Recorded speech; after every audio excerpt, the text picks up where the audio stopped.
بسم اللہ الرحمن الرحیم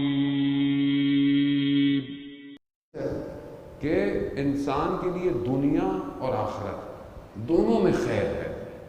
4 خصوصیتیں ایسی ہیں کہ جو دنیا اور آخرت دونوں میں خیر ہے اگر کسی کے پاس ہے۔ 4 خصوصیتیں، اس میں سے ایک خصوصیت کیا ہے؟ پہلی تقوی، ورع کا لفظ جو ہے وہ حدیث کے اندر ہے، یعنی پرہیزگار، یعنی اپنے آپ کو بچاؤ۔ یہ خصوصیت ہے۔ کتنا بچاتا ہوں اپنے آپ کو، کس طرح بچاتا ہوں، یہ میں نے کافی گفتگو کر چکا ہوں۔ دوسری چیز جو ہے وہ صبر ہے، کہ انسان میں حلم اور بردباری ہو۔ حلم یعنی انسان میں تحمل ہو کہ مشکلات ہو رہی ہیں زندگی میں، انسان بردبار رہے۔ کوئی مطلب سامنے آپ کے کچھ کہہ دے، آپ بردبار رہو، آپ صبر کے ساتھ رہو، آپ ساری چیزیں۔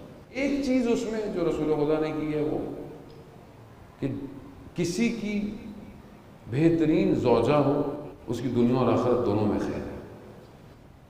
اب مردوں کی عجیب سی حالت ہوگی، یہ سب کے لیے ہے نا، ویسے حدیث تو اسی لیے کہ زوجہ ہو، لیکن دوسری طرف سے بھی ہے کہ اچھا ہمسر ہو اس کے لیے۔ اب یہ معاشرے میں جو ابھی اس ٹائم فقدان ہے عزیزان محترم، اس کی وجہ سے زیادہ ہے۔ یہ ساری چیزیں ختم ہو جاتی ہیں، نیکی ختم ہو جاتی ہے، تقوی ختم ہو جاتا ہے، صبر ختم ہو جاتا ہے جب گھر میں بیوی یا شوہر اچھا نہ ہو۔ بڑا نمازی پرہیزگار، ماتھے میں سجدے کا نشان لگا ہوا، گھر میں اخلاق، بیوی کے ساتھ رویہ، ماں باپ کے ساتھ رویہ۔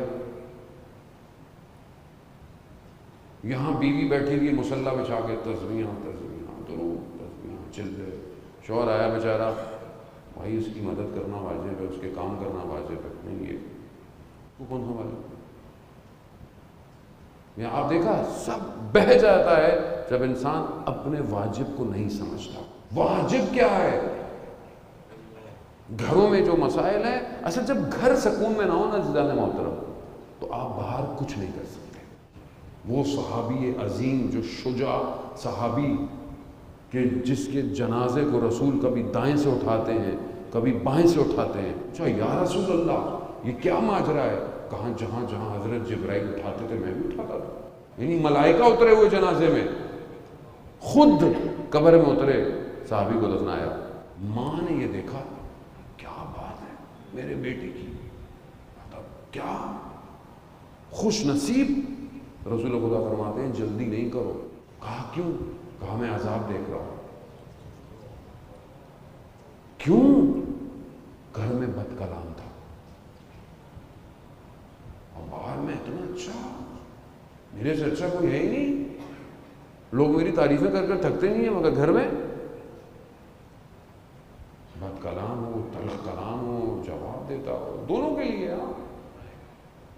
یہ فساد ہے معاشرے میں، یہی فساد پھر جنم لیتا ہے۔ جب گھر میں سکون نہیں ہوتا، مرد باہر تلاش کرتا ہے سکون۔ میں ساری چیزیں کوڈ ورڈ میں بیان کر رہا ہوں۔ پھر خواتین شکایت کرتی ہیں، میسج کرتی ہیں، مولانا صاحب ہمارا شوہر باہر آفس میں یہ وہ۔ آپ نے گھر کا ماحول ایسا رکھا ہے کہ وہ گھر میں آتا توجہ دے؟ یہ کون سکھائے گا؟ یہ تعلیمات کون سکھائے گا؟ کسی اسکول میں تو پڑھائی نہیں جاتی، نہ ٹی وی پڑھاتا ہے۔ ٹی وی تو آپ کو دکھاتا ہے ایک شخص 2 3 ناجائز تعلقات، یہ ڈرامے سارے ہمارے ایسے ہی ہیں، یہ سکھا رہے ہیں وہ۔ نہ ٹی وی سکھائے گا آپ کو، نہ یونیورسٹی، نہ اسکول، بے حجابی، برائی، ویسٹرن ایجوکیشن۔ چھوٹی بچی جو ہے وہ سوچتی او بوائے فرینڈ نہیں ہے تمہارا۔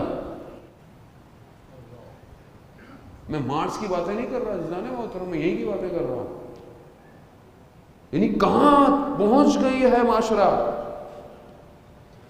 اور آپ بولے نہیں مولانا یہ باتیں نہیں کریں گے۔ کیسے پہنچیں گے امام تک یہ لوگ؟ بربادی کیا ہے؟ بربادی گھر میں ہے۔ ایک تو پہلے آپ کو یہ پتا ہونا چاہیے کہ جب آپ شادی کر رہے ہیں تو آپ اپنی نسل کی ماں لے کر آئیے کہ جس کے بطن میں سرباز امام زمان پیدا ہو۔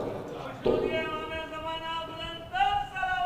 اللہم صلی علی محمد، لیکن اس کے لیے اپنے آپ کو بھی تو اس قابل کروں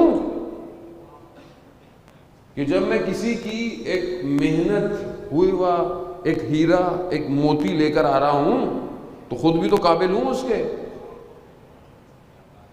خود سمجھوں میں۔ لڑکوں نے جوانی میں شادیاں کر لی ہیں، 6 7 8 مہینے بعد جدا، کیوں؟ اصل پتہ ہی نہیں ہے کہ کسی کو بیٹی کو گھر میں رکھنا کیسے، کیونکہ زیادہ ٹائم سوشل میڈیا پہ گزرتا ہے۔